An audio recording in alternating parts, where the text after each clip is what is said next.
You've been waiting for a long time, haven't you?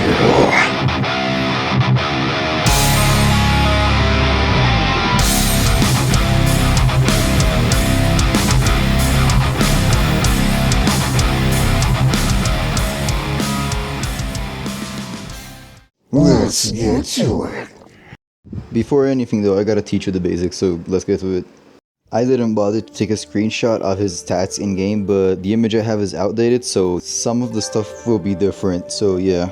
You can pause to read it, but this is gonna be on screen for a long ass while. So basically what I'm trying to explain to you here is Foundry's first ability, which makes it so he can teleport, it highlights players on startup, and then it stops highlighting them. And it has a mild duration of time to where you can teleport. You can also fly while using it, so you can definitely trap some players there that are not expecting it.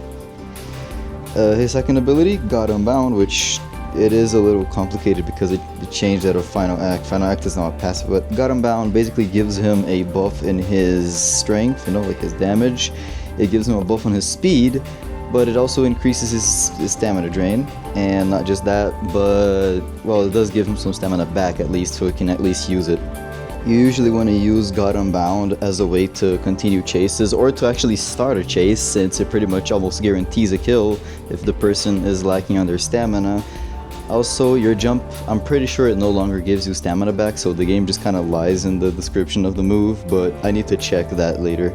As I already stated, Final Act is now a passive, and it activates automatically every time that it's last man standing, and it's a solo monster match. So you just now get people into your domain automatically. I'm pretty sure depending on the map you are in, people can actually see your eyes glowing slightly when you're teleporting during Found You. So what you usually want to do, especially like when you're in a map that's very wide open and stuff like that, you want to fly up using Found You while you're trying to find someone to use it on. And, well, as always, as I think I already said before, Found You actually has a little bit of a delay on its activation. So you actually have to time it. Every time someone is going to run into you, you actually get a little ahead of them and then you activate the ability. Otherwise, you're gonna miss it every time. It's not instant, so yeah. Using jump is totally optional to end the chase, but I'm pretty sure that it gives you extra XP if you kill someone with it, so, you know, go for it. Also, I'm pretty sure it deals a lot more damage than your M1. Also, be very aware of the, well, quote-unquote 1 second rule. If you hit an M1 with PCX while God Unbound is active, you can get your stamina back pretty quickly, and that means that you can keep chasing them. So be sure that you leave at least a little bit of time in between each M1 so that you can keep chasing them and guarantee the kill. All you need is to hit that first M1 and bam, you just get the kill pretty much. A very notable difference between his stats here from, you know, like launch PCX from the current reworked PCX is that he does actually 18 damage per hit. He has still pretty high sprint speed, but I think that they lowered it to 31 and not 32. It's a small change, but yeah. And I'm pretty sure now he has 35 stamina, but it still drains extremely fast, but yeah. For this video, I'm gonna speak in defense of PCX, because I keep seeing that there's a lot of people complaining about him being annoying to fight against, and don't get me wrong, he is annoying to fight against, but when every monster can be annoying to fight against, why complain only about PCX, right? Springtrap is right there. Literally right there. So yeah. But yeah, this video is in defense of PCX, and I'm here to prove that he is only good in the right hands. And my hands are definitely not the right ones. I will not be doing any retakes on this intro. So I will have to see for myself if I am able to prove myself wrong that I do have the right hands to play PCX properly. By the time that I'm recording this intro, I am still silver. I am currently level 34 with PCX. The footage you're about to watch is my footage of me up to bronze going into the transition to silver and what I have learned from it. This is currently being recorded at 2:51 a.m. for me. By the time this match finishes, it's gonna be 3 a.m. I'm probably gonna be silver now. I'm level 19 with PCX. If I don't get silver in this, I'm cooked, bro. I just want to get silver.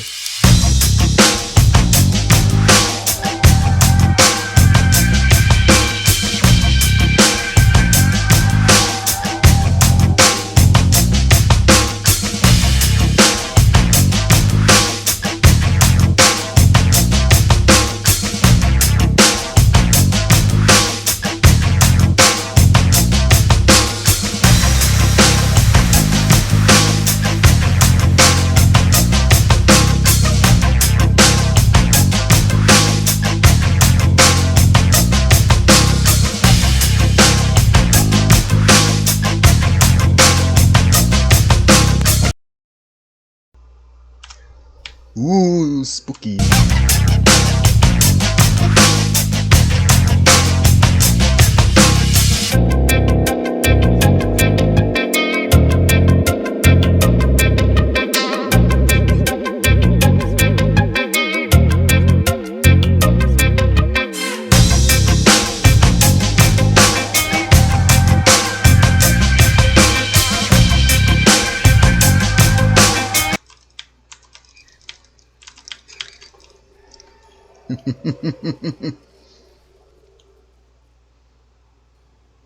Finally, I'm silver.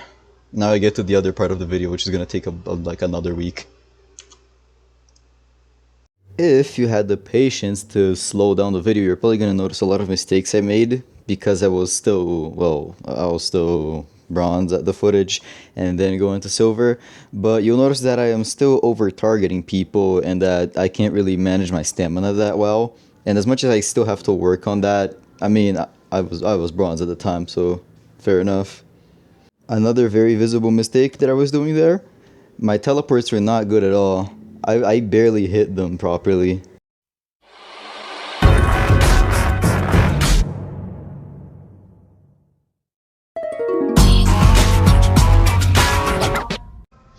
Alright, I got a double trouble. So this should be pretty good, right?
That turned out pretty nice. That turned out very, very nice.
So I just got a double trouble with a gold MX, and Burns asked for him to be on the side of the MX.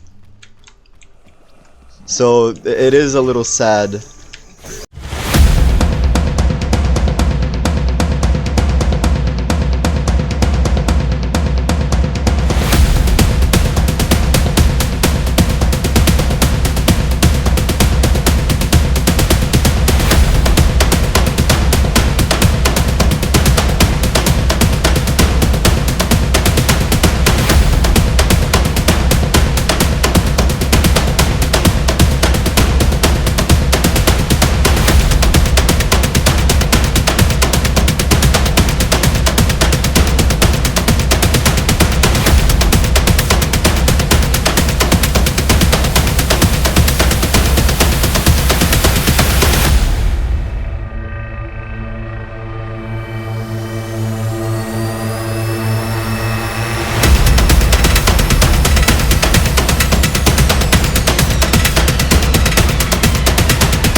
There we go.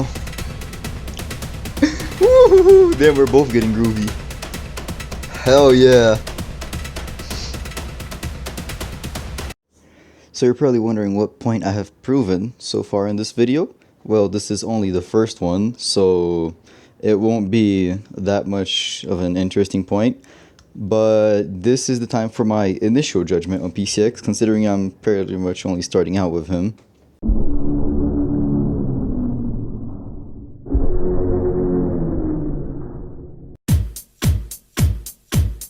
Well, he's definitely a fun character. You can play him either in a stealthy way or just a rush-downy way.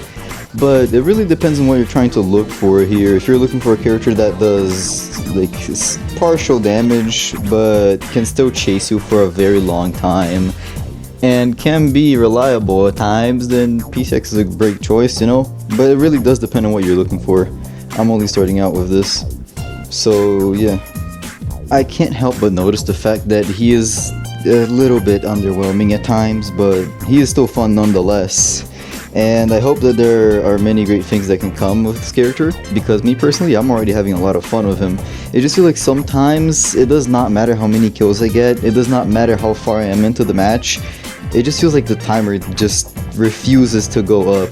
Or maybe it's just the new patch that Blade Ninja gave the game that makes it so that killers don't get that much time anymore from each kill. But once it's last man standing, you get a whole minute back. But yeah, that was pretty much the whole judgment. I don't think I have made any lapse in my judgment so far.